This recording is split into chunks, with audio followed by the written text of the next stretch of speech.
Today, my friends, we've got a lot of cool things happening. Of course, we asked some special guests. Jamie Purvis, that's right, one of our special guests. What's up? I see you in the chat. That's amazing. And we're going to hear from Jamie. And if, as you saw in my video, if you've been around KW for a while, you know who Jamie is. And of course, if you haven't been around, you will learn today who Jamie is. And he's one of our favorites. He's kind of one of the OGs of Keller Williams Canada. That's how we got to know him. And of course, he's gone on to do some pretty amazing things since his role as team leader in other places and so forth. So we're excited to have Jamie on with us in just a few minutes here. And the other cool thing too is we have an economist from BMO that's coming on to share with us. And of course, there is a little bit of announcement this morning for some of you that are following along and playing along with the rate cuts and the interest rates. So we'll get his insight of what's happening there, of course, what's going on in the market and everywhere else. And the like, and we have lots of other things like some amazing announcements coming forward. We have a big announcement from our broker record team, Darren, and how we're continuing to expand KWRC's reach and help and support our agents. We all know that you were not in the office for the last couple of weeks, but somebody was. Somebody was. I came and visited, and I got to see a lot of our agents, and it was really cool. And one of the really cool things that I saw was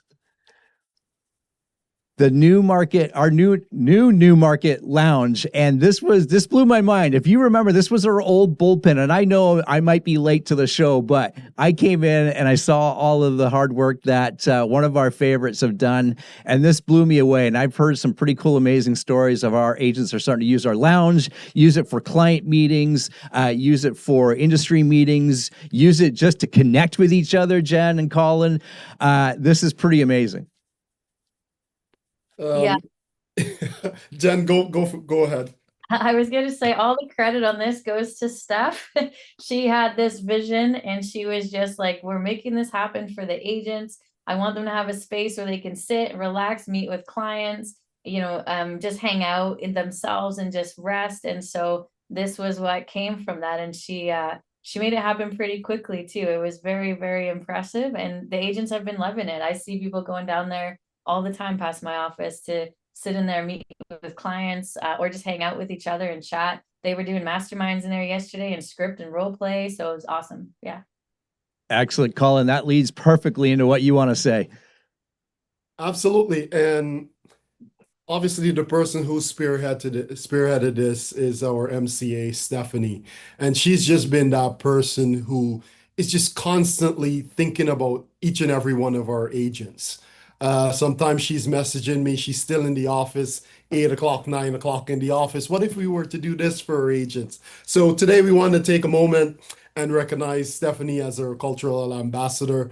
Stephanie, thank you for everything that you do for us, you do for our office, you do for our agents, everything that you do to move KWRC forward. We truly love and appreciate you. Thank you. Well said. Well said. There's a quote that I saw that I had to get on here for Stephanie, because if you know Stephanie, she lives in the details where maybe the three of us don't so much. And that's why we have Stephanie in our lives, where details aren't missed, they're mastered. And that sums up Steph. You are an amazing asset to KWRC and our agent partners. Thank you for everything that you're doing. I can tell you everything Steph does, she thinks about each and every one of our agent partners. Yep. And this is someone who truly wants what's best for every one of our agent partners. So when you see Stephanie, please send her a text, give her a call, let her know how much she's loved and appreciated. Yes, please do that. Yeah, lots of awesome comments. Look at all the stuff now. Steph has no idea that this was happening here. So I'm sure she's in the training room and she's blushing right now. Yeah. But we love you. Excellent stuff. Okay, moving along, Jen. We've had a busy summer, and of course, with that comes a lot of new faces. And I'm going to put up a couple of slides here, Jen, but you can walk us through it and do a formal welcome, if you will, from a team meeting perspective to the handful of agents that have joined us. Yeah, absolutely. We've had a busy summer and we're excited to welcome Talia Black and Lauren Hoyles, who are a team working together. We've got Mike Malama, we've got Madupe Kazimi, and I know there's more. We've got Rebecca Fang, we've got, I can't read the writing on there. We've got Nuno, we got Stefan McClellan. Welcome back, Stefan. I know you ventured out for a little while. It's great to have you back with the family. Justina Coralin. I can't read some of the writing. I'm sorry. I think that one's Elena Bevelek, which is Nuno's partner, and wife. She's also a realtor and an interior designer. So yeah, we've been hustling over this summer, and it's great to have new people coming into the family and integrating into the culture. And I know some of you guys are sitting in the training room right now for this meeting as well. So welcome officially, and we're happy to have you. Excellent, excellent. And work of anniversaries, we always think this is kind of fun, and this is just from August. There was a whole slew in July as well. Everyone from everywhere from 1 to 5 to 6 to 7, 12. Michael Volpe and some dude named Wayne Clements at 14. One of our OG realtors. There's only a few I can think of, Colin, that have been around longer than Wayne. Yeah, I Absolutely. think Wayne's been around longer than the brokerage has been around. I think he started when he was 4. I'll give it like that. I'll say it like that. Excellent. And he hasn't lost any hair since. No hair Nope. since he started. That's I don't know how you've done it, Wayne, but well done. Well done, my friends. All my friends. It's pretty amazing. It's a testament, of course, to the length of your business and the success of your business, as well as your dedication to KWRC. Thanks for that, Jen. I'm gonna preface the next few slides. We're gonna celebrate our agents, and the first 2 slides, Jen, are for the month of July. Okay. And then we'll get into August. So my friends, we're celebrating our agents that had amazing months of July. Jen, take it away. Let's go. July GCI. We've got Christina Chiz, Angela Beatty, Haley MacArthur, Stephanie Anderson, Drew McMartin, Paul Ireland, Stuart Madden, Megan Waller, Katie Tunison, and Melissa Bachman. Congratulations. Wow. Yeah, love seeing those names up there. Yeah. Some new ones. Yeah, and we'll see some new names too in the August month. Okay, here's our teams, Jen. All right, July GCI for teams. We've got Melissa Taylor team, Terry Hastings team, Volpe Alcorn team, Paroff team, and John Brock Real Estate Partners. Congrats, everybody. Excellent. Now, as I said, the month of August. All right. Andrew Carvanis, yes, Drew McMartin, Mishesha Robel, Susan Pierce, Arden Tetmar, Tracy Kirstein, Stuart Madden, Jeff Cowan, Paul Ireland, and Michael Dinner. Congratulations. Excellent. And of course, our teams. Yes, we've got the Volpe Alcorn team, the Paroff team, the Silvernagel team, Terry Hastings team, and Bolton Clements Real Estate Group. Nice work, everyone. Awesome. And as you know, we like to celebrate our top realtors in all of KW Canada, and we're going to do that. And again, Jen, this is for the first couple of slides for the month of July. And Colin, this is Paul Ireland, number 19 for GCI year to date. This is absolutely outstanding. And of course, at number 6, we have Tracy Kirstein for the month of July. Huge shout out to those two. And then we move into, that was for GCI. Now she sits at number 16 for units closed, which is absolutely outstanding. And Jen, Colin, we're sitting at number 3, and Jen doesn't like to acknowledge this, but this is an amazing achievement because this goes on to say that she is reaching out and helping our agents grow their business as well as KWRC expand their reach, and this is for appointments with our agents, which is pretty amazing. Moving forward to the month of August, Stuart Madden is back in the list. This is where we like to see Stuart. Well done, my friend, for GCI year to date at number 20. Paul Ireland at number 9. And Tracy Kirstein, at number 8. And that's for GCI, as well as units closed year to date at number 12. That's pretty amazing. And Colin, Jen, and the team are sitting at number 4 for appointments, which is, again, outstanding. And this is a reminder that everyone that you saw there on screen, this is for all of Canada. This is all of Canada. So we're having about 4 to 5 of our agents in the top 20 in all of Canada. So kudos to these agents. All of them have an office, so come in, have a chat with them, see how they're building their business. We had a mastermind a couple months ago, and I think it was Short and Michael Dinner that says, yeah, just protect your mindset during this time. A lot is happening, but just protect your mindset and just keep moving forward. And these are the guys who are doing it, so kudos to them. Excellent. Excellent. All right, moving on. Jamie, I'm going to give you the heads up that you're coming on with us. And Jen, I know you've known Jamie for an awful long time, and I'm going to hand it over to you here to introduce our friend. And just give me a second with that. And Jen, I'm going to hand it over to you. Yeah, absolutely. So Jamie Purvis is the co-founder of the Be Do Have movement. He's a real estate coach across the GTA and has been for many, many years. More importantly, Jamie has been one of my mentors and also one of Dylan's mentors since we were about yay high as little realtors, learning how to navigate the Toronto market and how to be realtors. And it's kind of a full circle moment because when I started, Jamie was not a TL yet. He was a top producing team in our brokerage. He was lead genning every day. He was training in the training center, doing all the stuff that a lot of our top agents are doing. He then progressed into the team leader role and built out the Keller Williams in downtown Toronto to the level it is. And to this day, Jamie, I don't think I've told you this, but when I make calls and I say I'm from Keller Williams, if somebody says to me, oh, I know someone from Keller Williams, they've been calling me forever, it is always you. Like every time, I'm like, is it JB Purvis? They're like, yeah, they remember your consistency and all of that. But I'm excited to introduce Jamie today as our guest speaker. He is going to be coming in October to do a live training in our training center for our agents. And, you know, he's one of the reasons that I'm in this role. I saw him follow that trajectory and I thought that looked pretty good. I'm not sure what either of us were thinking at the time, but here we are. He's also been a mentor to Dylan and taught us a lot of what we know. So Jamie, I'll throw it to you to give us an idea of what you're going to teach and how you're going to help the agents. Awesome. Well, thank you very much, Jen. I appreciate that. And I appreciate the opportunity to be here today. So start off with that and just watching what you guys are doing and the dynamic of this, it's pretty powerful. So kudos to you. And that goes to leadership. And Colin, you just nailed it, right? Mindset. I feel that is the challenge of this market. This is an incredible market. Like, wouldn't everyone agree? Like, who's having their best year ever? Put up your hand. You feel that? Who's on track for their goals? Right? I've been doing workshops across the country this year, and it's very, very rare where somebody's on track to their goals. And the longer we go, the further we get, the harder it feels. And then at some point in time, it's almost like we give up on it.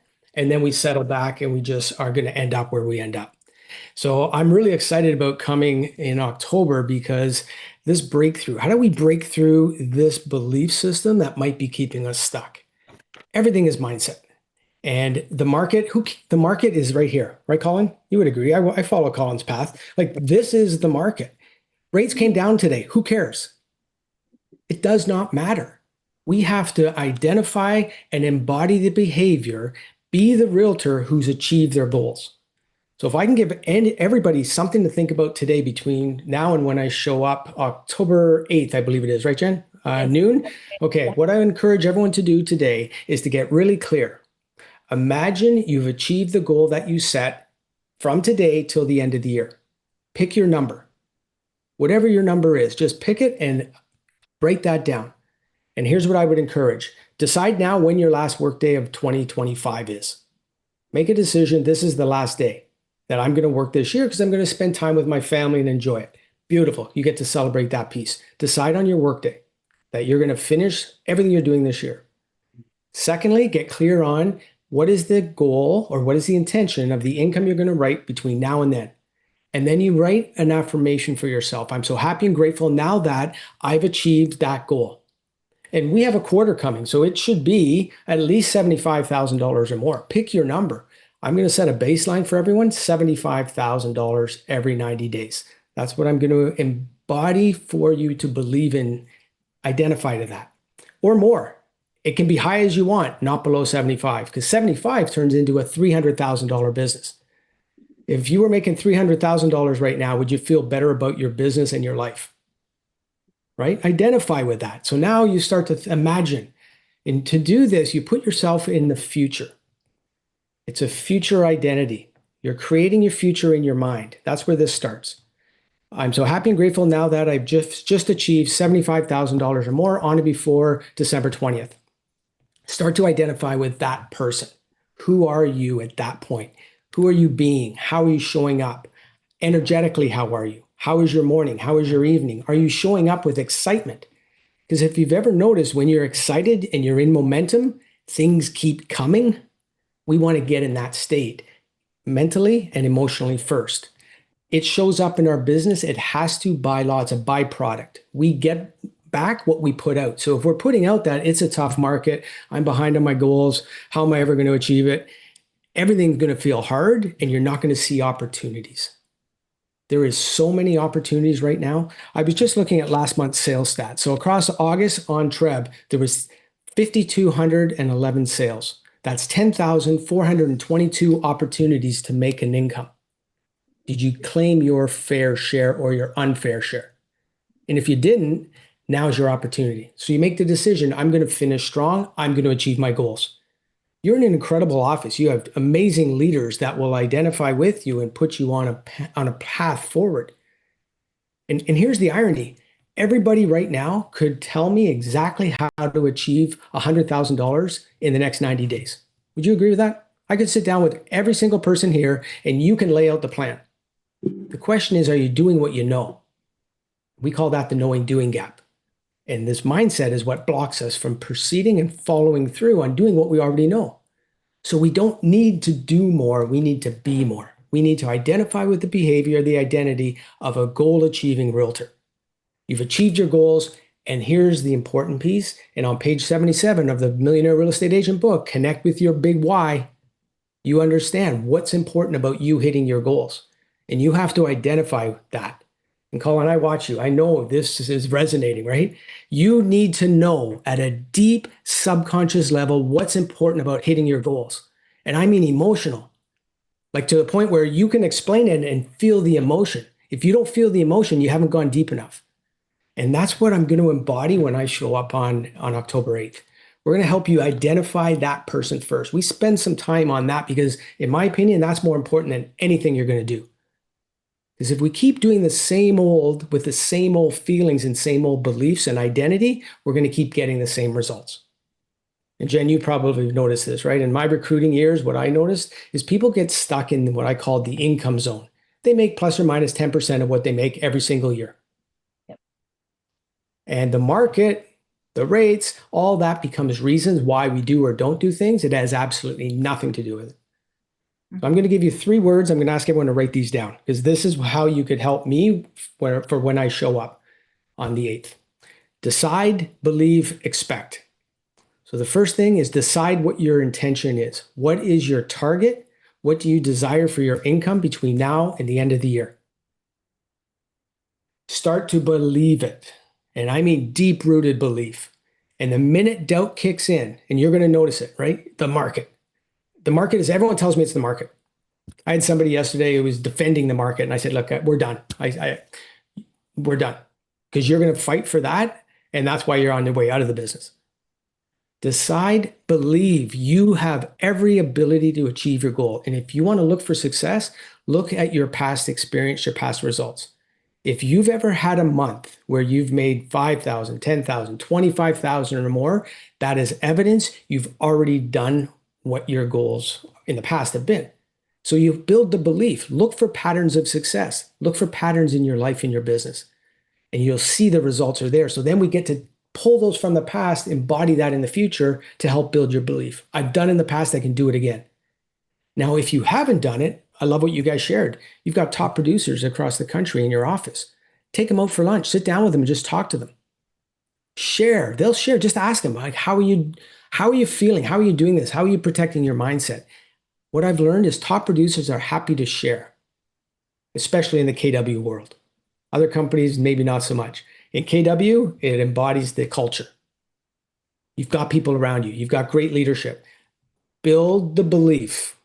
Because your job as an individual, as a salesperson, as a business owner, is you have to maintain that belief irregardless of what outside circumstances are telling you. Rates, market, buyers not ready to move forward, buyers and sellers ghosting you, all that is bullshit. Excuse me. It means nothing. You put yourself first and just believe you're going to achieve your goal. And when you do decide and believe, deep rooted, 100%, nothing's going to stop you, you will start to expect the results to show up. And everyone's had this where you get that phone call out of the blue. Somebody says, "Hey, you were just referred to me," or "Hey, I'm ready to put the house on the market." You start to see these things just coming to you. And that is evidence that you are in alignment to achieve your goals. Because when it starts to show up like that, just acknowledge you created that. Your number one job is to maintain the energy, the belief of the identity. And momentum happens. We just don't want to stop it. So our workshop on the 8th, we're going to get into the business generator. I'm going to help you identify first who you need to become. We'll embody that behavior. And then we're going to transition. I'm going to show you how to find and attract your ideal client.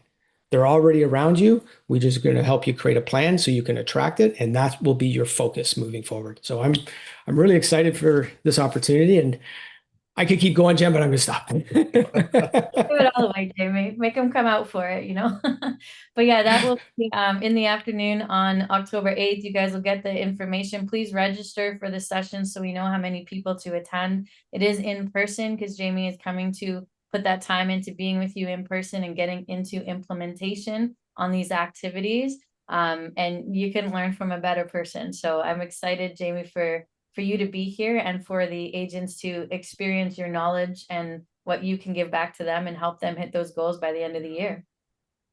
Like Awesome. James, Appreciate the opportunity, everyone. You said decide, believe, and expect. And a lot of the narrative around the market right now, it's creating a lot of fear. And automatically we go to blame the market.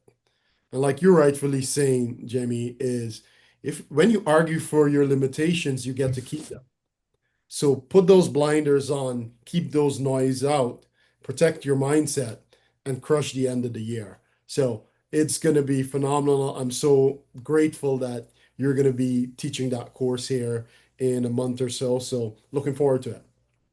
Awesome. Appreciate it. Thank you so much. Excellent. Thank you, my friend. My favorite thing that he said was expect. And Yes. that's exactly that's what you have to do. You can't expect to get this if you don't do the other pieces, right, Jen? And we've talked about that over the years and everything. We appreciate what you're doing for the industry, Jamie. Thank you. Thank you. My friends, we know there's, speak of what Jamie was talking about, go connect with top producers, take them out for lunch here. I can't think of a better way other than calling some of our top producers, and that's attending family reunion. And we know that, Jen, this is an amazing opportunity, not only to connect with top producers, but just to rub shoulders with colleagues and friends and the like. And if you haven't been before to family reunion, it is pretty amazing, Jen. What would be one of the why would an agent even think about going to family reunion? This is totally off script, and that's why I'm going to throw it to you like this. Well, thanks, Gary. There's a million answers, but I think the main two I'll give. One is just the energy that you get from being in that environment. Jamie talked a little bit about protecting your energy, and they have family reunion and mega camp spread out 6 months apart strategically, right? So that you get that burst of energy at the beginning of the year, and then you get that second push for the latter half of the year to keep your momentum moving and strong. And I can't think of a better way to get your head in the right space than surround yourself with people who are doing more than you're doing, who are hitting the goals you're setting for yourself and surpassing them, and then hearing how they're doing it and what their driver is and what their action models are to execute on it, and then being able to just come home and plug that right into your business. If that's not going to get you fired up and on track to have a great year, I don't know what else will. And then the second part of it, and we talked about spending time with those top producers. When we were in Vegas a few years ago, Stuart Madden was there and his wife was there, and we got to hang out and spend time together. And I got to know Stuart better, and I got to know Monica better, and a bunch of other agents as well. And you come back and that relationship has changed. That door is just a little bit more open. It's a bit more comfortable. And same with Paul Ireland, right? The first time I met Paul Ireland was actually at family reunion in Dallas. And I think he bought every bit of swag you could possibly buy for KW because it was his first time there. And, I got to know Paul really well. He was down the hall from me for like a year, and we barely spoke to each other, even though we were both in the office. We hung out in family reunion, and it was a completely different dynamic and relationship. And it just creates opportunity to get to know the community we have within KWRC, and also the larger community of Keller Williams as a whole and Keller Williams Canada as a whole. So, it's kind of a no-brainer. If you want to grow your business, proximity is power. Go be where the people are that are running a business bigger than the one you're dreaming about right now. Learn from them. I love it. And I love it. what we're also doing here, because we're coming up to the time of nomination where we're nominating speakers or panelists, and we've started the process of nominating some of the top agents in our office so that they can be on panels or they can be speaking at family reunion. So stay tuned for that. Know that it's February 21st to the 24th, and it's in Atlanta, Georgia. There you have it, my friends. I'm going to give our friends from BMO that heads up that you're on deck and just about to join us. And Colin, while they're getting themselves ready to join our call here, why don't you kind of set this up as I just set up the screen? And this is a really unique opportunity, of course, to hear from an economist, and especially on a day like today when rate announcements happen as well. And maybe more importantly, maybe a bigger, that 30,000 foot view is important to understand what's going on in our economy, not only here in the Toronto and in the Ontario region, but, right across Canada, and the importance of that, Colin. Give us a little insight of why that's so important to have that understanding. Like you said, Gary, it's looking at the macro, and then we'll look at the micro. What is happening in the world? What happened today? Okay, interest rates are down today. Great. What does that mean? What does that mean for the jobs? We know people are carrying a lot of debt right now. Interest rates being down, that helps with your line of credit. So there are different aspects of that, but it's also to look, 6 months into the future based on the numbers to see where the market is heading. And as professionals, how we can prepare for that. And this is where we go to the professionals to bring that information. So this is where we connected with some of the best in the industry to say, okay, give us your overview on what we should be seeing or what we should expect in the industry. And this is where Sal comes on as a great economist to talk to us. And obviously he's from BMO. Perfect. Give me a second to bring that up, and we're ready to go, Sal. And I'll bring Alfred on the screen as well here in just a second. I see Sal, and just give me a second there. We have Sal, we have Alfred, we have Ryan. It depends on who's in the screen, but Sal is ready to speak. I can see his mic is on. Yeah. Excellent. And just give me a second there, Alfred, and let me flip over to the screen with Alfred, and we should have it. There you go, my friend Alfred. Welcome to our call, and I'll let you set up Sal, of course, and we all really appreciate BMO's attendance here, and of course, providing us some insight and some opportunities. Alfred, I'll hand it over to you. Thank you so much, everyone. Thank you so much, Gary, and thank you to Colin for inviting us over. Without further ado, obviously we are from BMO. Just to introduce myself, my name is Alfred Georges. I am a mortgage specialist for the Bank of Montreal. I've been with BMO for over 3 years, but in the mortgage industry for over 11 years now. It's not about me; it's about what's happening in the economy. Definitely lots of noise in terms of interest rates, as we've heard this morning. So definitely a good opportunity to hear and from what's happening with the economy. Essentially, we're here to support you guys. So we thought it was a great idea to bring over our economists and director from our capital market, Sal, who would be able to give us some guidance as what's happening in the economy with the US, with the Canadian economy, with the relationship, obviously with tariffs being into place. But just to introduce Sal, give you a little bit of background. Obviously, you have it on the screen over there, but definitely Sal is our senior economist and director for capital markets here at BMO. He's been with BMO for over 30 years or so, and mainly his responsibility is to obviously analyze and forecast some of the U.S. economy and the Canadian-U.S. housing market and commercial real estate markets. And he's really there to give us some guidance and to give us some clear ideas of what's happening historically and what was happening and what is happening now and what we should be expecting in the future. So without further ado, Sal, over to you. Okay, well, thanks, Alfred, Colin, and Gary. First of all, do you want me to share my screen, or will you be advancing the slides? You can share your screen, and I'll bring it up here in just a Okay. moment. Sal, if you go ahead and do that, I'll look out for it, and I can share the slides. Yeah.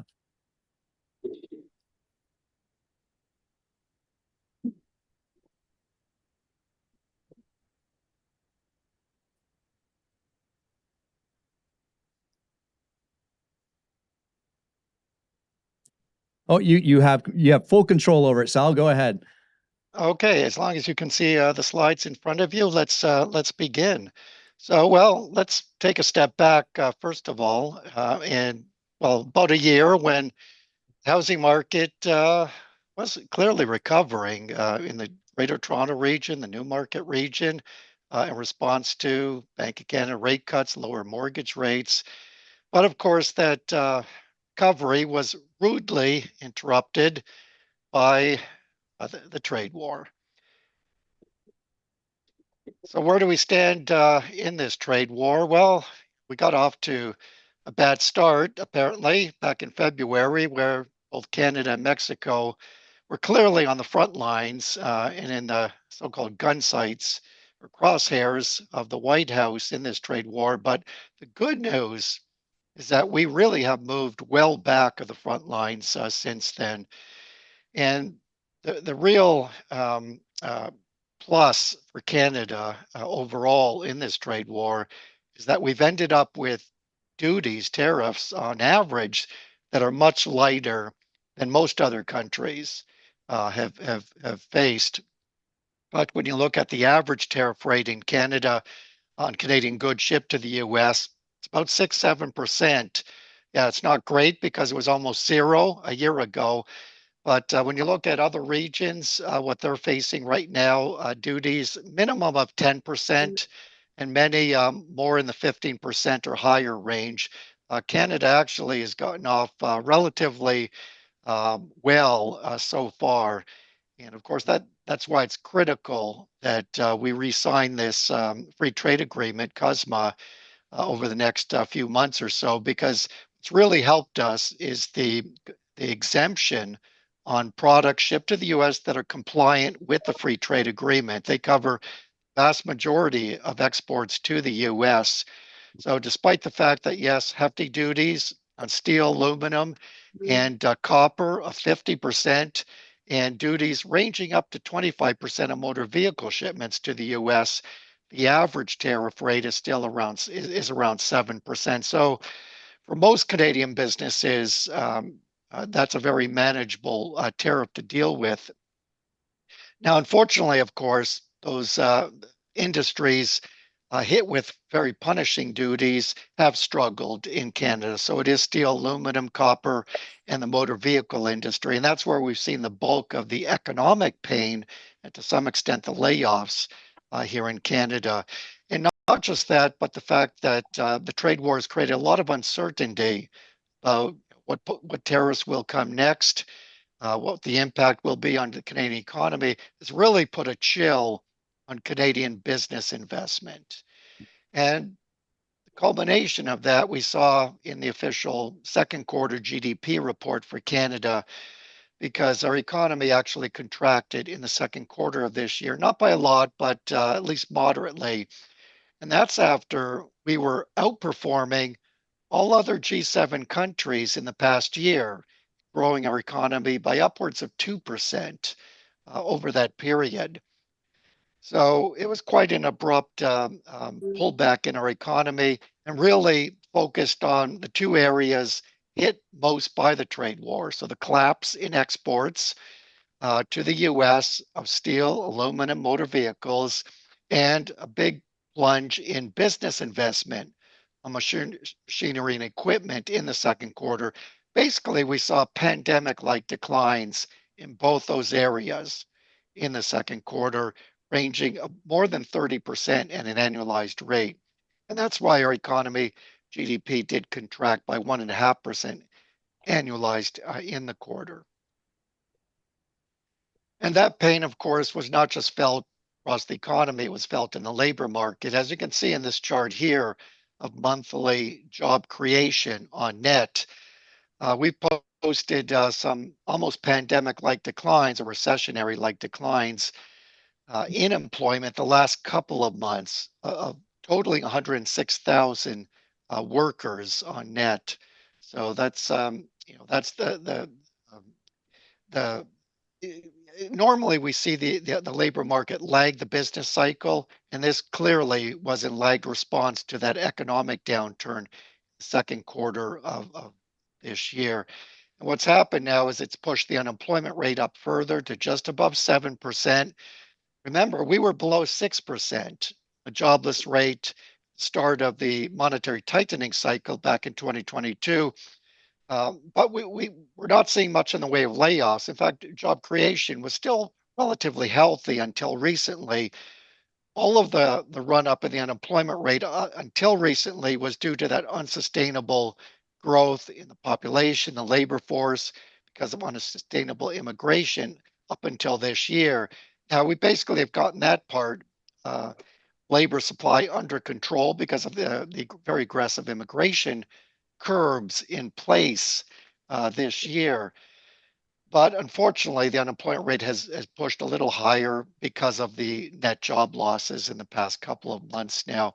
We do expect the unemployment rate to peak not too far above current levels. We're seeing it moving up a couple more tenths, but it should peak through the second half of this year at around 7.3%. So historically, that's not terribly high, but it is a good 1 percentage point higher than what we should be able to manage in the long run in a so-called steadier economic environment.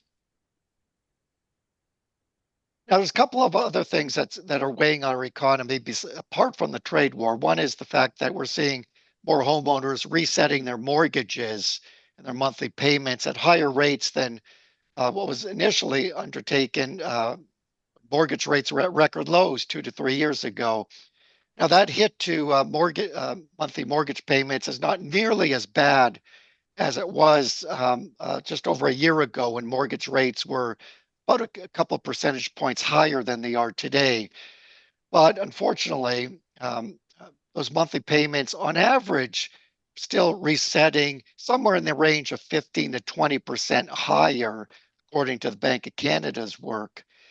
So people are cutting back on some discretionary items, family vacations, restaurant outings, but no longer cutting necessities, as was the case a couple of years ago, when, as you can see in that chart there, the blue line, our economy did come pretty close to recession in response to higher interest rates and the mortgage reset shock.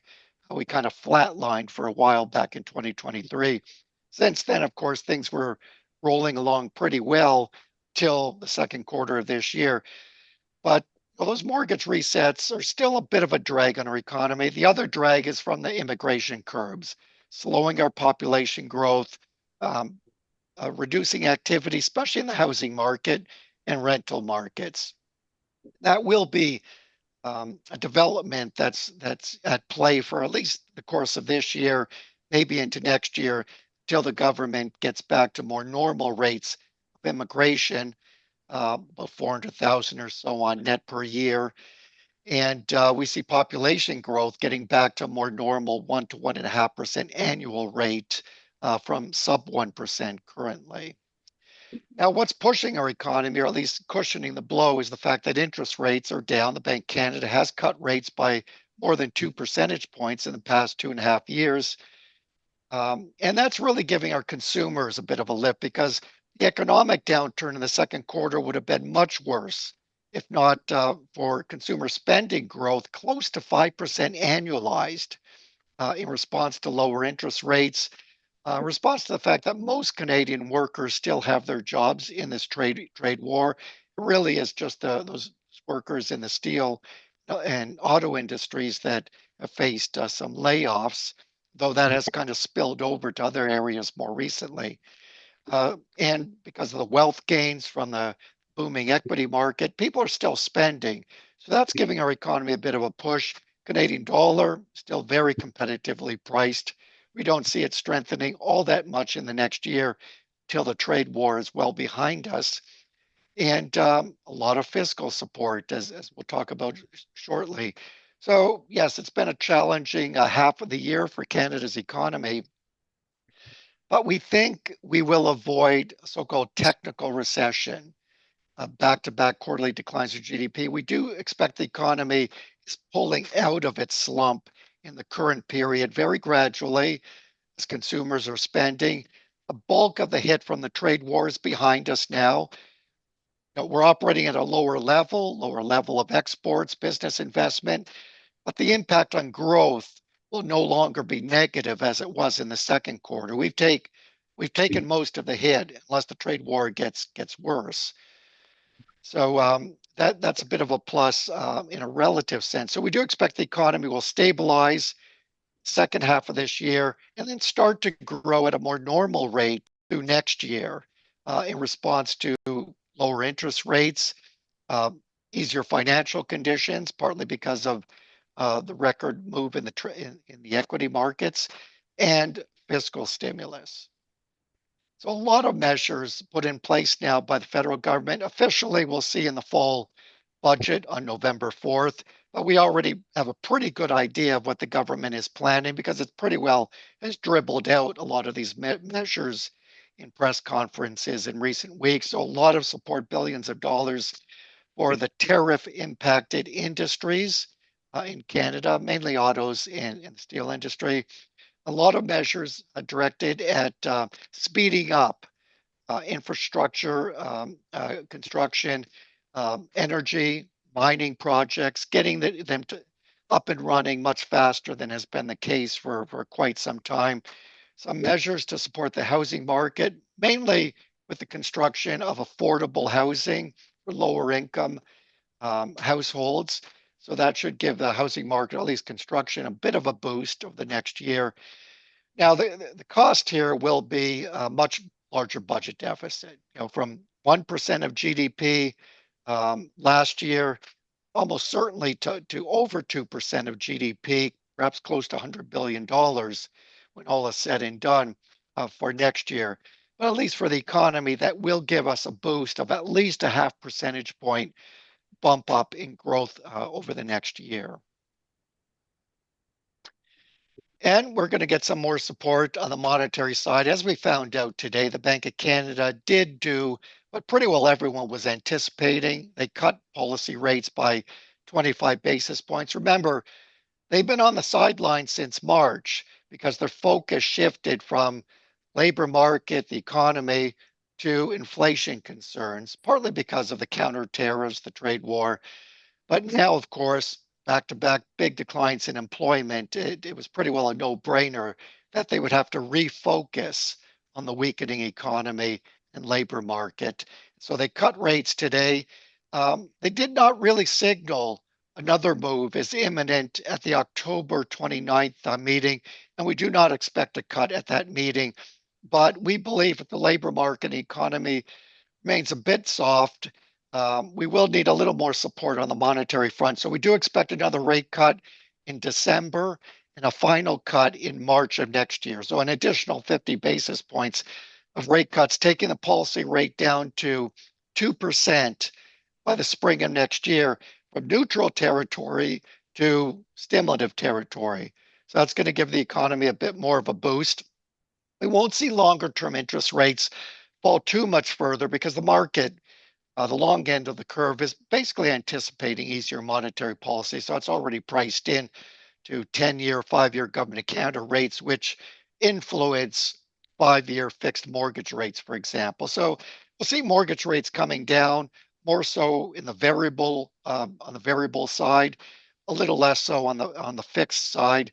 But if the Bank of Canada continues to cut rates over the next 6 months, we should see mortgage rates drift down a little bit as well, and that will go a long ways further to improving affordability.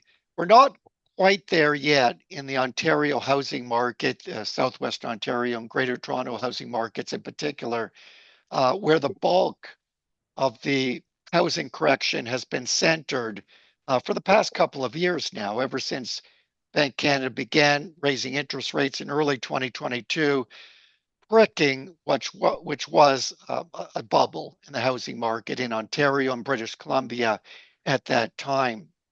And you can see from this table here the extent of that correction. So in the Greater Toronto region now, house prices, benchmark house prices, are down 22% from their peak in early 2022. Now, mind you, that's after prices ran up about 70% in the previous 2 years. So again, it was a bubble, it needed pricking, and that correction has occurred to the point now where we're seeing affordability not quite back to normal or reasonable levels, but getting there. We're pretty close now. What that means is that we may see house prices drift down a bit more in the coming months. So Greater Toronto house prices are down 5% in the past year. In the new market region, they're down about 7%. But you couple that with the fact incomes are still rising for most workers, and mortgage rates are expected to drift down a bit more. We should get back to more reasonable levels, we estimate, of affordability, where more buyers are coming into the market. And remember, there's certainly a lot of pent-up demand built up in the past 2.5 years during this correction. People just waiting for prices to stabilize and rates to come down further before they jump back into the market. You'll also notice in this table, though, there really has been no correction in most other, pretty well the rest of Canada, Atlantic Canada, Quebec, prairie provinces. There was no need for a correction because affordability has been reasonable in those regions. So prices basically are still at close to record highs. In fact, in many areas, setting new highs. Quebec City, for example, prices are up 15% in the past year, but still an affordable place to buy a property, and that's where a lot of people are moving to these more affordable regions. But the bottom line is we should start to see some stability in the Greater Toronto housing market, including new market. And finally, we haven't seen much of a recovery yet in home sales. Again, it's been a bit of an affordability story, but also trade war concern story. Am I going to lose my job in this trade war? So people have just moved to the sidelines this year. We were starting to see home sales move upwards from depressed levels, mind you, in the previous 4 months. That came to a bit of an end in August, where home sales in Greater Toronto did tick downwards. But what we do anticipate happening is home sales starting to stabilize in coming months, then starting to recover moderately at the turn of the year and through next year across Greater Toronto, new markets, housing market, in response to lower interest rates, hopefully some more clarity with respect to tariffs and easing trade tensions in the trade war. That will go a long way to a more full-scale and sustained recovery in the housing market. Don't expect prices to return to those peak levels of 3 years ago. Don't anticipate that occurring for another 4 or 5 years. That's kind of an end of decade story. But we should anticipate steady, modest home price gains over the next 2 to 3, 4 years in the Greater Toronto region in response to improved affordability. So I'll leave it at that. I'll stop sharing the screen. and then we'll just open it up to either questions, or if you want to share any insights, what are you seeing on the street there, actually in the market? I appreciate that, Sal. And I just wrote down a couple of notes for our friends, and not that I'm looking for clarity on this, but in case I do say something inaccurate, please do correct me. I'm okay for that. But my friends, here's what I heard Sal mention, or from BMO's perspective, is perhaps another 2 rate cuts by around next March into that spring market. Prices down maybe a little bit. Ever so slightly over the next few months, although we're starting to see some buyers slowly come back to the market, as I'm sure our agents are starting to see that too, Sal. And maybe more importantly, if you are hoping prices are going back to where they were a few years ago, you and BMO, you're perhaps not suggesting that's going to happen till maybe towards the end of this decade. Did I kind of summarize the last parts there correctly? Well, yeah, again, prices are down in the Greater Toronto Region, 22% from their peak. It's going to be a slow slog back to those peak levels. You're talking in terms of years, so 5, 6 years perhaps. But again, that was a bubble. Those prices were inflated. There's no justification if you compare those either to rents at the time or incomes. So this is really a repeat of the 1990s. Many of you out there probably don't quite recall that period, but we had a speculative bubble in the late 80s. It was pricked by very high interest rates, and it took about 6, 7 years for prices to actually stop falling in Greater Toronto, and then to stabilize for a couple of years before starting to rise at a moderate rate. We don't expect prices to decline this time by 6 or 7 years. They have been falling for almost 3 years now. We're pretty close to the end now. Again, because we're pretty close to more normal levels of affordability. We're not all the way there yet, but we will be there by the end of this year. And that would set the stage for many more buyers to get back into the market, prices to start to recover modestly. I appreciate that, Sal. Maybe one last comment too, and you referenced the bubble of the '90s, and how important is it to kind of go study our economic history, because it does repeat itself over time, doesn't it?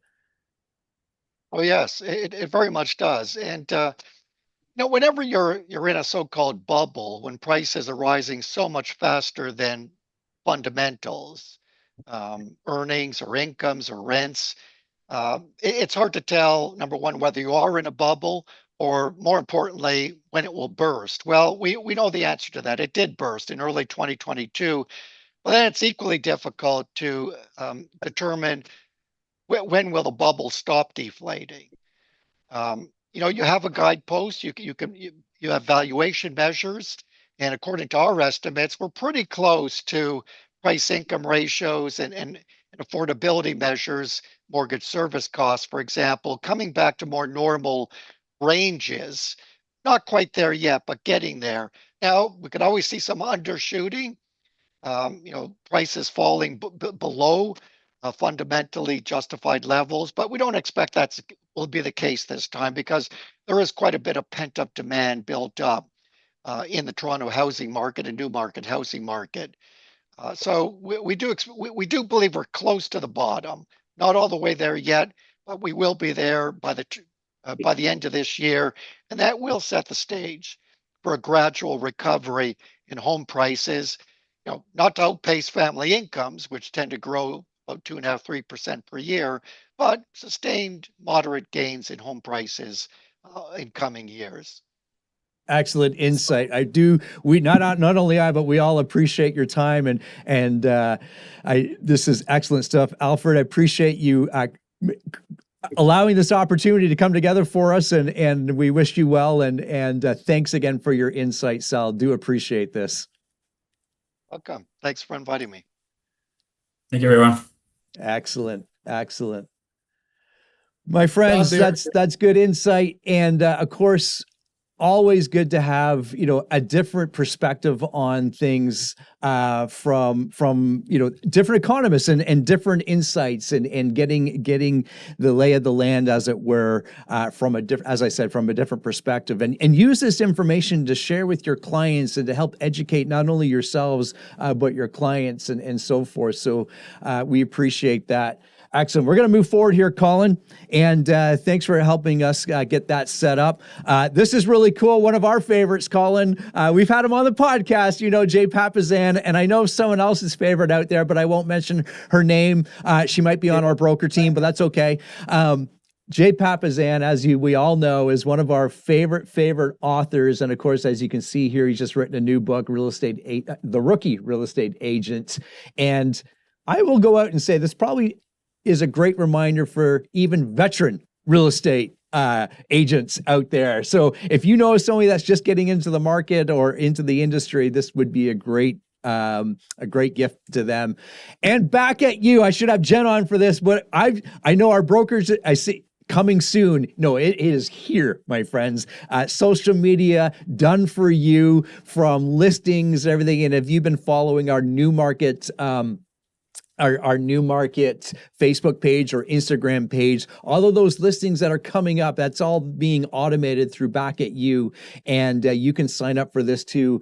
And I know our agents that are joining us, that are coming in right away, they are taking advantage of this, because this is a pretty awesome feature to have, Social Bay and Back at You. So take advantage, reach out to Jen if you want more clarity on that. But I love what I'm seeing.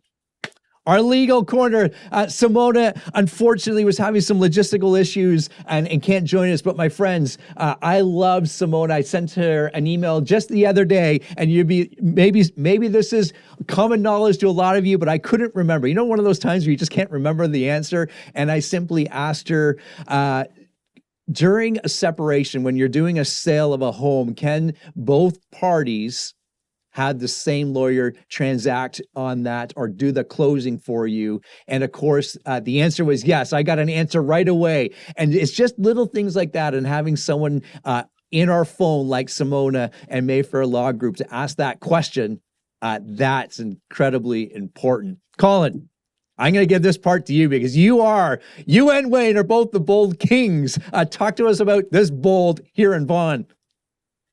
This here bold. I've done 13 bolds. I think Wayne and I have done the same amount of bolds. And this bold, they're doing something just to really jolt us as agents, because that sentiment of fear, of lack, of not enough going around blaming the economy. So they're bringing this bold, and it's a maximum of 400.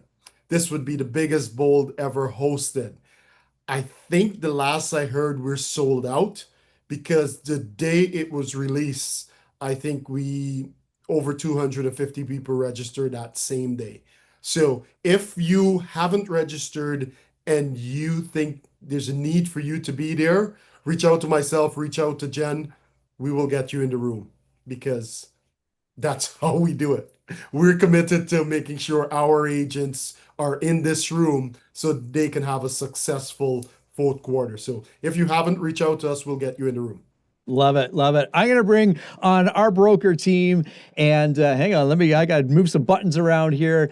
Add Darren. Yes, my man, you are coming on with Gail, and maybe just move it away from the window ever so slightly. I know it might be tough. Close quarters today, my friends, close quarters, but it's all good. My friends, I love the new energy that Darren and Gail are bringing to the broker team. Yeah, bring it up. And this is really, really cool. I think we're handing this over to you first, Gail. Is that right? Oh, yeah. Oh, yeah. Good stuff. You cue me on the slides and I'll follow your lead. Sounds good. Hi, everyone. I just need you for a couple minutes before I pass you over to Darren. I just wanted to let everyone be forewarned that we have some FinTrack changes coming on board October 1st. So it used to be that we all knew FinTrack was driven from proceeds of crime, money laundering, terror financing. Well, we're now adding sanctions to that. And our border security, tariffs, all of that is all funneling down to us as realtors. And so we're now going to have some added responsibilities for checking our clients and doing our job to make sure that everybody is back checked. So basically, Gary, you can go right to the next slide. The changes that we are going to feel as realtors in our brokerage, as like I look at all the trades as they close, so I see the types of paperwork that we have coming through. Beneficial ownership discrepancy reporting obligation. We don't use that form a lot in our brokerage, so that's not going to be something that we use on a very regular basis. But if you do have a lot of corporate clients, this is something you're going to want to become very familiar with. We now must report any discrepancies. As the changes are rolled out in October, we will give you guys more clear information on where to look for information. We're working on adding to our KWRC website where we can look up the names of these sanctioned individuals, terrorist lists. We now have to check this information as part of our due diligence. Another change for realtors is that we will now be required to ID unrepresented parties. That's not negotiable. That is going to be a hard rule. And the last thing that we will see is for corporate transactions, we're no longer going to be required to ID all of the directors. However, best practices will drive that we continue to do that. There's a lot of underlying information that was explained when we go through these changes with FINTRAC. Ultimately, the best practice is to continue to have the proper ID for all of the directors impacted on these corporate transactions. And so as October 1st comes and we see how the forms change or new information funnels out, we'll make sure everybody has everything they need. But those are the changes that are coming. And did I miss anything? Well, we're going to be doing the FINTRAC update. Oh, right. Thank you. Right. We're working on a new FINTRAC update. I know everyone's very excited about that every time we have to do I left this to Gail. We want to get back to it being a strong pillar of our compliance in our brokerage, where we have regularly available FINTRAC compliance training. It is so important for each of us as realtors, as our brokerage, and for our clients to make sure everyone is well protected. So we are working on a FINTRAC update that will probably roll out in November. So stay tuned for that. We'll do our best to make it fun. I can't promise that. It'll be fun, but I want to thank Gail. It's remarkable how knowledgeable and how much information she brings to us and helps protect us. Some of these FINTRAC, I guess, penalties could be very, very severe, tens of thousands of dollars. Is that right? So if we don't do our jobs on there, what we're really trying to do is, I know sometimes with compliance, we get these notifications and it could feel like it's a little overbearing or all those things, but really you have to understand our goal here is to protect you and obviously our clients, make sure that we are compliant, make sure there's no complaints, make sure there's no penalties and fines and all those things. So it's important that we do that. And Gail is absolutely fantastic at covering all that stuff. So awesome. And before I get started, actually, before this, I did want to congratulate Steph once again for being the culture ambassador. Really, really remarkable person and a really important part of our brokerage. And I always knew, Steph was great. And I'll tell you, since being in this role, it's absolutely amazing. If anyone had even a small idea of how important she is to us, everyone would be thanking her every single day. So congratulations, Steph. So on that, so let's get into the fun stuff. As broker of record, it's always fun stuff. But one of the big KWRC announcements is we've recently joined the Mississauga board, and that expands our reach. So this allows our members to join the board as well and become a user or a super user in the ITSO platform rather than PropTechs. And those who are in Barrie, for instance, are part of ITSO, but ITSO is leaving, sorry, Barrie is leaving ITSO by the end of this year. So if you want access to the data in these areas, being able to post your listings there and or see all the data, those areas, did I put those in there? Where is that? Was there another slide for the areas that are in there? Anyway, that's the map that's covering the MLS areas that we are going to be getting access to if you choose to join that board. It's very reasonable. They're actually having till the end of this year. They are not charging what's called a new user or a new account kind of transfer if you've already been part of ITSO. So if you're part of the Barrie board and you still want access to these boards, you can join there without that transition fee. All right. Okay, slide 2. Yes. So what I like to bring up is some of the things that we see come across our desk, or some of the questions we have, is the consent to advertise. So I'll just give you an example. An agent from another brokerage got in touch because someone in our office made a social media post about a property that their clients bought, and we all get excited to, congratulate our clients, and we're happy for them. Sometimes you'll see in either a Schedule B, or sometimes even someone will put in a Schedule A, a consent to advertise, but really that's not the proper way to do things, right? Because that's an agreement between a buyer and a seller. Obviously, you have confirmation of cooperative representation as part of that, but the consent to advertise should not be in the body of an offer or in a schedule. So what we recommend is the consent to advertise. And you'll note when you get into that Form 170 that you can add in there what you choose to advertise. And what I do if I have a listing is I'll, fill out the parts in there that I'm willing to share and or encourage co-op to share, or what my client would be willing to allow. And then I upload that as an attachment to my listing and have it included with any offer. And if I'm doing an offer as a buyer, I'll do the same thing, right? So I'll make sure that I have this consent to advertise form. It has the buyer and the seller both agreeing to whatever it is you put in there for consent to advertise. And I would say best practice is to use that form at all times to be able to put, just, successful offer, accepted offer, closing date today, whatever, all those things. This will give you bulletproof coverage to be able to manage that, right?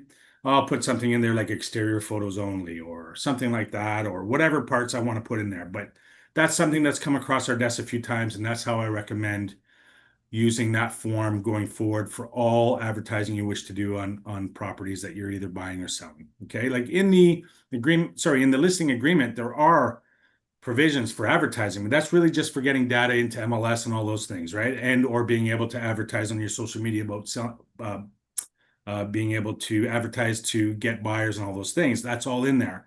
But to do some of the things that we want to do, I advise that form for sure. Okay.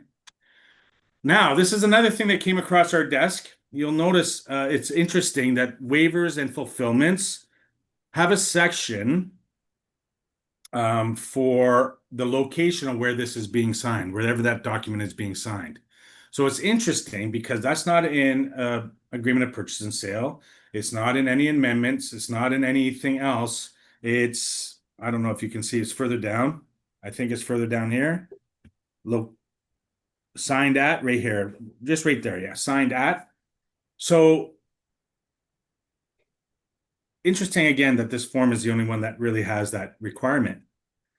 What RICO has advised on that is, we've talked about this as an office.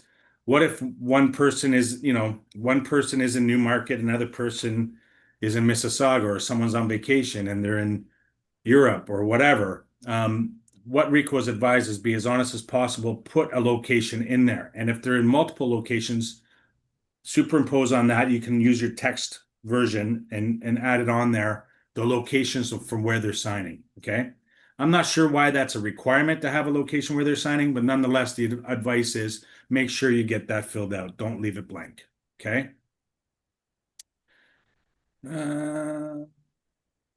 Cancellation of listing agreement. We have a few of those right now, right? Cancel and relist, cancel and relist. And I know, Gary, you had mentioned that TREB had been cracking down on cancel and relist, right? In some cases. We haven't come across a DIS notification for any of those things. However, they are checking that.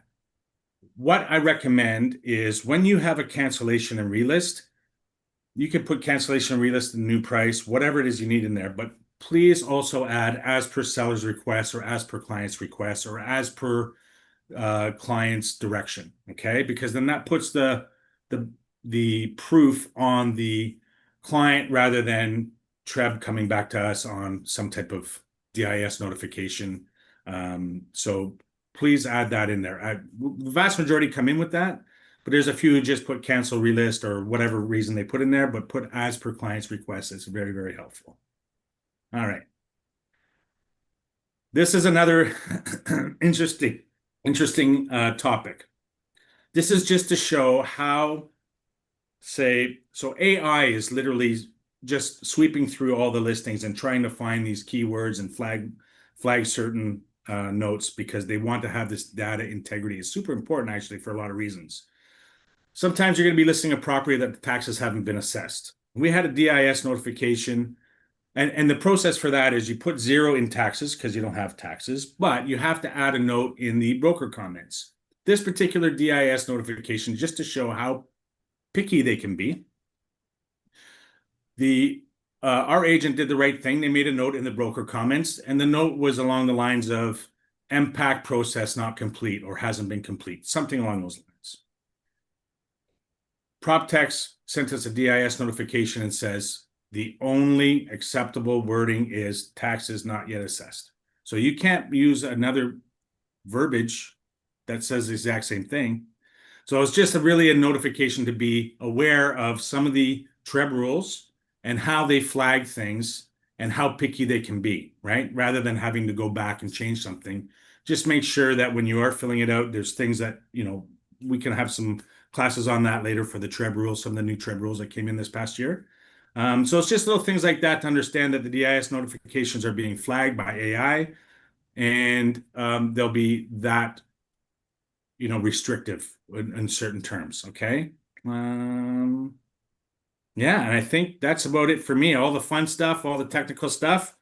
We're doing great as an office. It's true that our compliance department and our agents are very sophisticated, knowledgeable, and obviously get a lot of support. And we'd like to see that continue. And just, keep your head above water, keep on top of these things. Everything's going to be great. And thank you, everybody, for the time today. Excellent, Darren, Gail, of course, many, many, many, many thanks, and appreciate all the new energy, as I said off the top, into this department. I appreciate all the work that you're doing there. All right, my friends, we're going to say bye to Darren and invite our favorite mortgage broker to come on screen with us, Nicole, as she's telling Jen to get out of here. I got this. We were deciding whether or not she was going to hang out with me or not. So yes, Oh, excellent, excellent. Nicole, so I don't know if you have any news today or anything like that. Anyways, yeah, it's probably quiet on the mortgage front. What's going on in your world? Well, I haven't had to charge my phone twice already today because, nobody's ringing my phone by any means because nothing exciting. But no, we all know it's no surprise now. We've heard about the Bank of Canada announcement. So we saw it come down 25 basis points. No surprise there. I think we all, ever since those unemployment numbers came out, we were kind of, pretty much, knew that we would see. There was some call for 50 basis points. That was pretty, on the quarter point drop. So that's what we saw. I do want to clarify a couple things because in some of these messages and calls I'm getting, it never fails that everybody knows about the announcement. We hear about that 25, basis point drop, but there is always confusion as to what that actually means and what the numbers are. So I've had a couple calls and clients already that are asking, and even a couple of realtors that are like, so rates are down to 2.5 today. Like, can I get my, my pre-approval updated? So there's confusion with the policy rate or the overnight rate that, is actually issued through the Bank of Canada and what the actual lender prime is. So a couple of reminders, again, the discounts that the decrease rather that we saw today is for variable rates only. So variable rate mortgages, lines of credit, all those kinds of things. But so the or current policy rate was 2.75, which now, as of today, with that drop, is 2.5. So we saw that 25 basis point drop, but the policy rate, or the overnight lending rate, is not the exact same as what the lender's prime is. So that's where the confusion is. So the current variable rates, as before the announcement, as of today, was 4.95. So with most lenders. So with that 25 basis point drop, we are seeing the prime rate with lenders now sitting at about 4.7. So it is not 2.5. So if you're getting those, those calls, whatever happens with the Bank of Canada and that decrease typically is adopted by the lenders, but the lenders themselves are the ones that issue their prime. So I just want to clarify that, because that happens to me all the time. I get those calls, and I'm sure you guys will too. It's just important to understand that policy rate issued by the Bank of Canada is not the same as the lender prime. But all in all, good news. Lots of excitement. It's interesting because despite most people kind of expecting this sort of decrease, it is still really good news. So people are excited. So jump on the phone, have conversations with your clients. We've already seen quite a bit over the last couple of weeks of uptick in the market. There's no change. I am seeing a ton of first-time home buyers, even the ones that were kind of hanging out for the last couple of weeks of summer. We know summer's last 2 weeks are usually pretty quiet. Like, I didn't even see a break within that first week of school. Usually, I was kind of expecting that it was going to be nice and quiet that first week. It was not. So it's not a bad thing. It's good. So we're seeing that. Again, first-time home buyers. I'm also seeing a lot of those upsizers. So again, keep having those conversations with clients. The other thing is as well too is that we are starting to slowly move away from that rate obsession in terms of, that's the only thing that seems to be important with people, but it is still important. But you've definitely now seen the pendulum swing completely to the variable rate side of things. So, earlier and months ago, it was somebody like myself or your other brokers that were having conversations with clients to really kind of, I don't want to say push them towards the variable rate, but just help them understand, the flexibility of a variable rate. And now you've pretty much seen that, very, very significant numbers now, kind of moving towards the variable rates. That's before today's decrease, just in general. But it's funny because what you will also see is the banks, so the branches themselves and the banks, really pushing a 3-year fixed. And so I won't speak too much on that because I know we've kind of, had a lot on the sort of economic state today. But basically, all in all, the push for the 3-year fix is really coming down to the fact that lenders would love you and your clients to be able to lock into a fixed rate. It's guaranteed, kind of business for them. And so if you kind of remember early COVID, the 3-year or just shorter year terms was only really, it's a temporary thing. It wasn't really something that we ever saw outside of COVID. The reason for that is because typically when you expect rates to come down for whatever reason, or you need flexibility, the answer to that was always really a variable rate. But in early COVID, when we saw, rates drastically increase, the spread between the variable rate and a fixed rate was so significant that we didn't have that option, most people. So they kind of went with that 3-year sort of shorter term fixed. So not meant to be anything negative to the banks, but our lovely friends, at the banks are really pushing those shorter term fixed because they also believe that we are going to, see some relief in the market and in rates. So, that's kind of that big push. Again, all the conversations I am having with clients are very much pro variable rate, with the understanding that, of course, nothing is guaranteed, but with all of the information that we have available to us, we heard that from Sal today. I know Matt and Dylan are always kind of, chatting with us and giving us that insight. Depending on who you listen to, at least the common sort of consensus seems to be that we will see about 75 basis points cumulative up until the end of Q1 next year. So we saw 25 basis points today. It is very, likely that we will see another 50 basis points before then. I personally think we'll probably see another quarter point before the end of the year, and then it'll probably just, slowly trickle down. Again, a reminder that the fixed rates are kind of in a league of their own. They are tied to the bond market. I do suspect that we will see eventually some relief in the fixed rates. It will be a bit of a trickle effect. So it's not something that we're going to see sort of overnight. And then in terms of sort of what else we're seeing with lenders and clients, we are still seeing a bit of an interesting sort of kind of pocket where we're seeing a lot of clients actually go for a hybrid rate mortgage, where we're seeing them wanting to take a variable rate, but still being a little bit iffy. And so they are kind of doing a combination of a fixed rate and a variable rate. So that is something that not everybody realizes is a thing, but it's also becoming more and more common. Gary, do you have any? I know I can kind of see that you're agreeing on some of them. Do you have any questions for me? I can talk about a couple other things as well, but I just wanted to know if you had any questions based on that. Not specific questions. I think you right off the bat, you nailed it. Rates came down. Oh, that means my rate or my approval is down or different.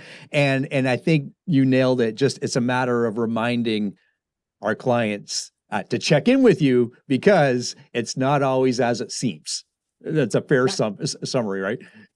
100%. And it's a good time for you guys to just kind of use this good news and this positive kind of effect with everybody to just check in and just kind of say, okay, hey, what are you thinking? Again, there are still quite a few people that were sitting on the fence that are now back at it, right? And the reminder that I just like to give people is that this is just, again, information moving in the right direction, that the variable rate could be a very good, choice for you to be able to get into the market now and lock into a fixed rate later, right? So just kind of give you that flexibility. So no, we don't have to wait for you to see the extra 50 basis points that we're potentially talking about. You can get into the market now. We can get you that flexibility. And the spread between the fixed and variable rates is quite small right now, that it just, it doesn't make sense for that whole, oh, we're going to wait to see what else comes. Like, we know we can't time the market, and all the information we have available to us is kind of moving in that direction. The last thing I just wanted to kind of say today is that we are still seeing variations of lender appetite in terms of who will do what. So it is extremely important for you guys to chat with your mortgage professionals, actual like mortgage agents or brokers, that are not specifically working for the banks, just so that you can understand the options. Because I have had a numerous amount of deals on my desk in the last just couple weeks alone that have been, oh, we're getting declined on this. And it's literally just because you need to take it to a different lender who has an appetite for that specific situation right now. So with lenders trying to balance their book of business, now more than ever, we're seeing that, it's really up to the lender pool and lender specific. Nice. I love it. Nicole, always appreciate your insight. Thank you. Of course, your contact details are on screen. Please reach out to Nicole and have your clients connect with her. All the best, Nicole. Thank you. Guys. Good stuff. Good stuff. Okay, we're going to skip right ahead, and we're going to invite our friend Dylan of our coaching platform and program to come and share with us. There's a lot of really cool things that's going on in that world, and getting some of our market stats that he and Matt are working on. Dylan, I'm handing it over to you, my man. Thanks, Gary. It's been a revolving chair down here, and we didn't give Jen the heads up, but she knows now that we'll be using her office. So the fall market is here.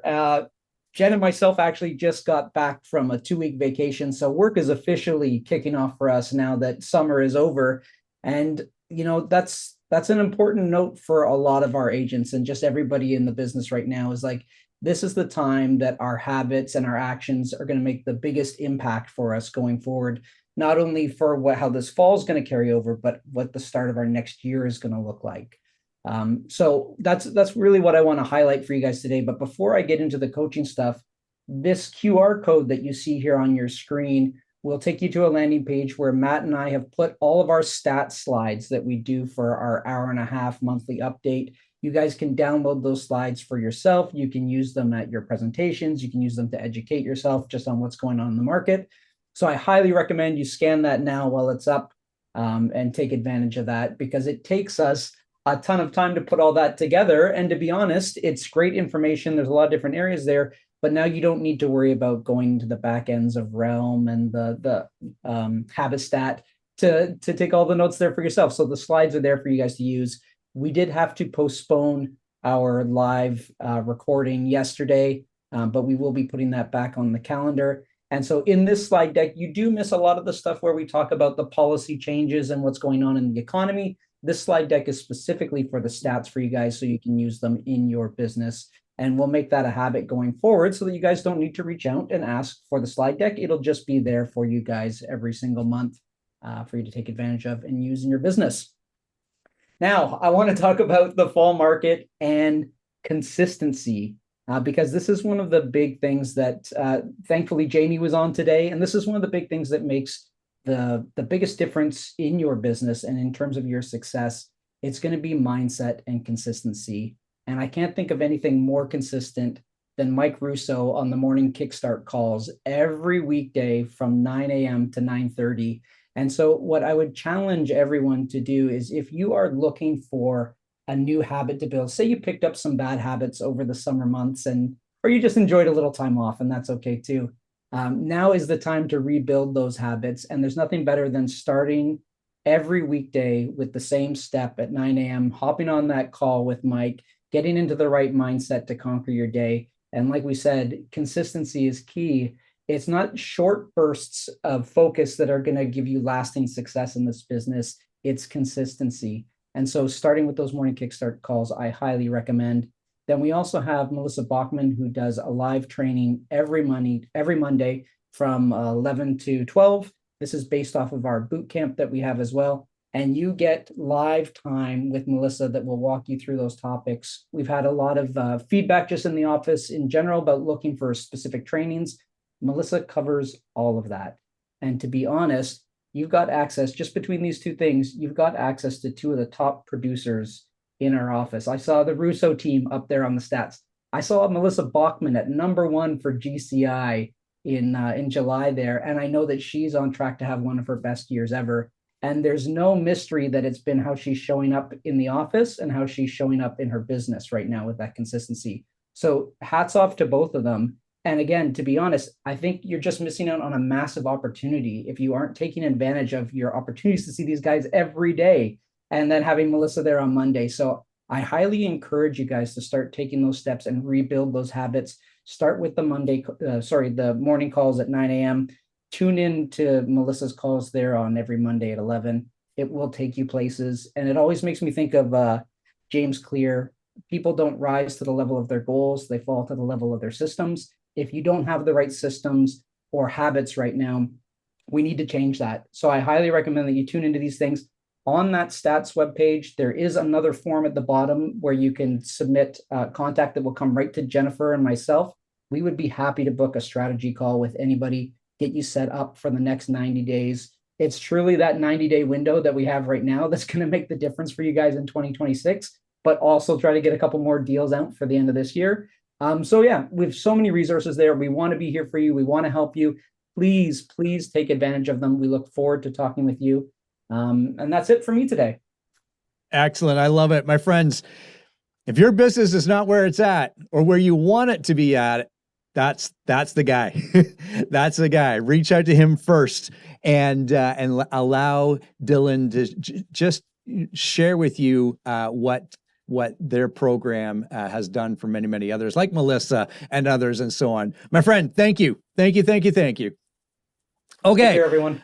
Moving forward, we've got some huge events coming in, and one of which is FSO, Franchise System Orientation. I have on the screen here, leaders who want to grow. If you are a leader and you want to grow and you want to see, take your business to another level, this is a great opportunity. It's about, typically, obviously, it's about ownership and running a brokerage, but more importantly, it's the financial piece. And when I took it many years ago, I now had a clear understanding of the importance of having a financial conversation every week. Colin, I don't want to land on this too long, but this, my friends, is highly important to anyone's business. And of course, it's with one of our faves, Jason Abrams. I think this is the only second time it's ever been delivered outside of the US. So let's take advantage of that.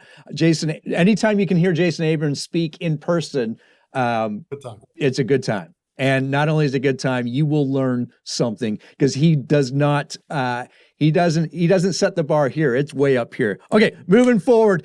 Jen, I'm going to get this one to you. Remind us or tell us all about the really cool thing that Terry Hastings' team is doing up in the Grey Bruce area. Yeah, absolutely. I'm so excited to get to be a part of this again this year. We ran this last year for the first time. And Jessica really got a vision to create some great training for agents north of the GTA, north of the Simcoe pockets, to get the same kind of conversations and panels and leaders talking about their businesses and what's working in those communities. And so she worked her butt off, honestly, and got this done. She had over 60 agents in the room. We had a full day. I got to facilitate it, which was really fun. We had 5 panels. We talked about models. We talked about systems. They gave out action plans.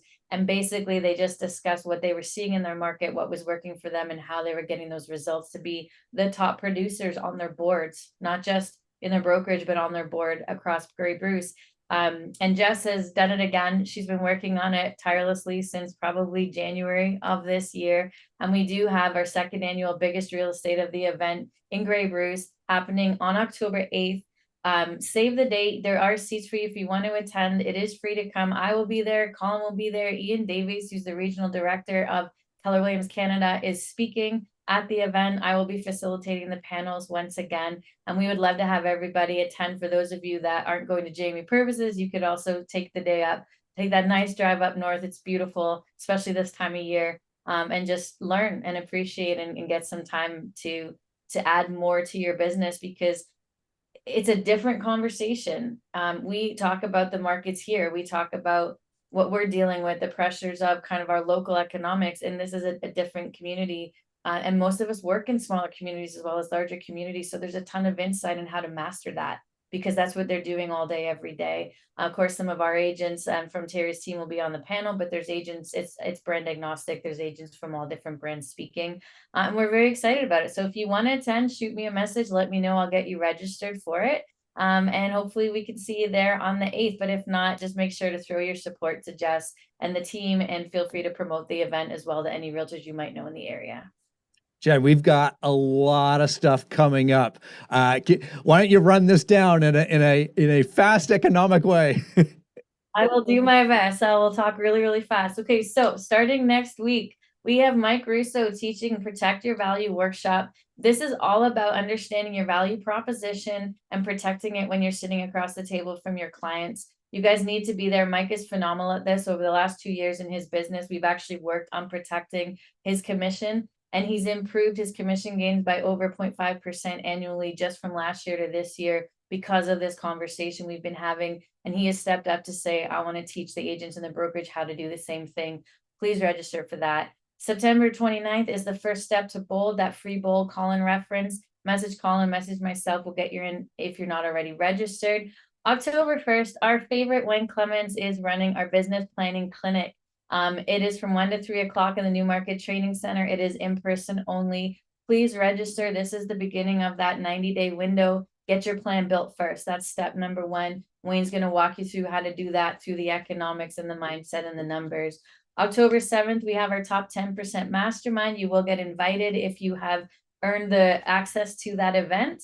October 8th, we have the business generator with Jamie Purvis, and we also have the largest real estate event that Jess has put on. The 15th is our team meeting for next month. Make sure you're in the training center for that. We promise we will have the mics working by then upstairs, and we will all be live and with you in the room. October 15th, after the team meeting, I'm going to be running the second part of business planning, which is the 411 and 135 after your business plan, so that you can create your action steps. You can actually have a schedule built. You can have a 411 built. You can have clarity on your goals so you know what to focus on. On October 18th, I sent out an email shortly before this meeting. We have our Pumpkin Farm family event at Cooper's Farms. It is from 12:30 to 2:30. That is a set window. You need to invite your clients during that period of time. Check the email. All the details are there. We sent you out a flyer. We sent you out a templated email to send to your database. You have everything you need. Start promoting it. Get face-to-face time with your clients for free on behalf from the brokerage to you to help you generate some more deals before the end of the year and leading into next year. Please don't sleep on this. We did the Brooks Farm in springtime. We had over 260 people attend that event. And I think we had about 10 of our agents there meeting and greeting their clients. And I know of at least 4 transactions that came from that day. And I'm sure there were more than that, but I know of 4 for sure. It works. That's why we're doing it. Take advantage of it. And show up and market it to your database. You've got about a month, which is the perfect amount of time. So take an action step today and start implementing.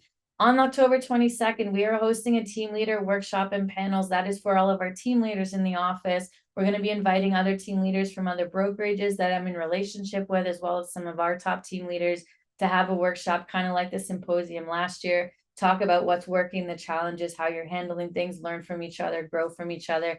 And last but certainly not least, on November 28th, save the date, it is our KWRC holiday party at Stonehaven Banquet Center. That's Friday, November 28th, the last Friday in November. You're going to be getting an invite out from us shortly. We're so excited to celebrate. Steph has been having an absolute field day, getting some cool stuff set up for you guys. I know what it is. I'm not going to tell you, but it is going to be awesome. So we hope you can join us for that. And Garrett, I think that was as efficient as I could do that. Excellent. We got a busy couple of months. Okay, my friends, we're going to transition to something. If you just give us a few more minutes, I think this next few minutes is incredibly important to us, our personally, as well as business, our family lives, and it's a really important message that Jen and Colin are going to touch on here. I hand it over to you, Colin.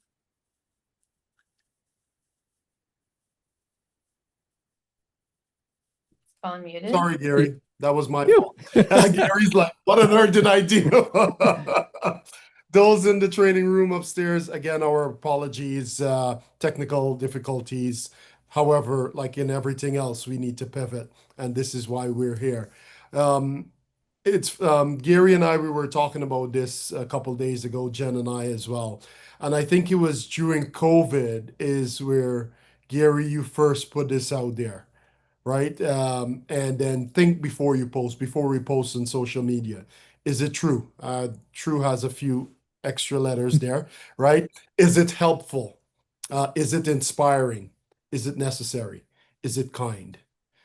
I think right now, the atmosphere that we're feeling, it's very heavy. There's a lot of fear.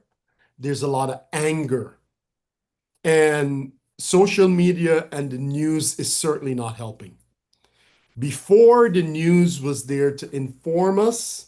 Now we're just seeing the news is there to startle us, to get our attention, and to invoke those emotions of fear and anger. And if they invoke those emotions of fear and anger, we stay on their page longer, we scroll longer. So all of this is a part of the algorithm. And Jen and I, we were talking about this on Monday. How do we protect our mindset? In times like this, how do we still stay informed but don't get sucked into it? And this is where, Jen and I were just going to have a conversation for maybe 2 minutes, just so that we can share this with you so that you can adapt it in your life and your family's life. Jen, anything you want to add there? Yeah, I think I love truer. It's almost Yeah. like they're true. Just make double check true. Because there's so much false information right now as well. And I think it's just so important to remember that everything around us is performative now, for the most part. All of the stuff we see online, all of the conversations that you see other people putting out, the presentation of themselves even is often performative. And that's a dangerous place to be, because that line between reality and false information is getting harder and harder to find. And more people are getting caught up in that. And I think, as going back to what Jamie said, the noise does not matter.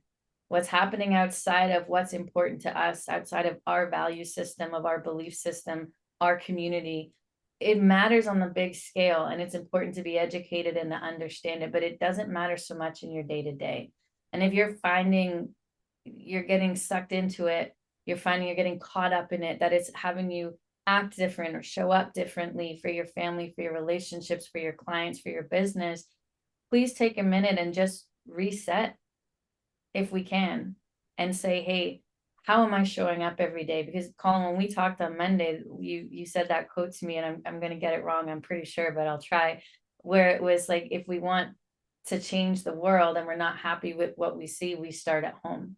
We start by changing the way we speak to each other, the way we speak to our children, to our friends, to our neighbors, to our community. And if every one of us can just be a little bit nicer and a little bit kinder and a little bit better than we're being right now, what an impact that can have, what a butterfly effect that will create, to just create a bit more positivity in a world that seemingly feels to be more and more negative as time is going on. And of course, there's a lot of outside circumstances that are creating that, the only thing we can control is our inside circumstances and how we feel about it, how we react to it, and how we perceive it. And we just felt it was important to take a minute to remind everybody of that and to say, stop and just check yourself before you walk out the door. How are you showing up today? Is it with positivity? Is it with kindness? Is it with seeking first to understand? Is it with affirmation and clarity? Or is it with heaviness and anxiety and negativity? And who do you want to be for the people that are going to interact with you today? And if you think about it from that perspective and it can make you have a better day, then we've won. We've done something right today. So I'll leave it at that, Colin, if you want to add more. No, I think you've said it, Jen. Thank you for this, because it's needed. You just feel it in the air. Yep. And thank you for sharing that quote. If you want to change the world, go home and be a better mother. Go home and be a better neighbor. Be a better daughter. So that's our encouragement to each and every one of you. I know we get together again for our next team meeting a month from now on the 15th. Until then, have an outstanding day. Take care of yourselves, your family, protect your mindset, and let's rise together. I love it. Thank you, my friends. I will leave with this: is I often tell my kids, a smile can change someone's day. Take a little bit further. How can you help someone smile, whether it's on social media, around the corner, getting milk, doing whatever? Smiling is one of the most powerful tools that we have, and we don't use it enough. My friends, thank you for today. Thank you for staying with us and helping KWRC be better at what we do. All the best. Make it an amazing, amazing day. And we'll see everybody in the near future. Bye for now.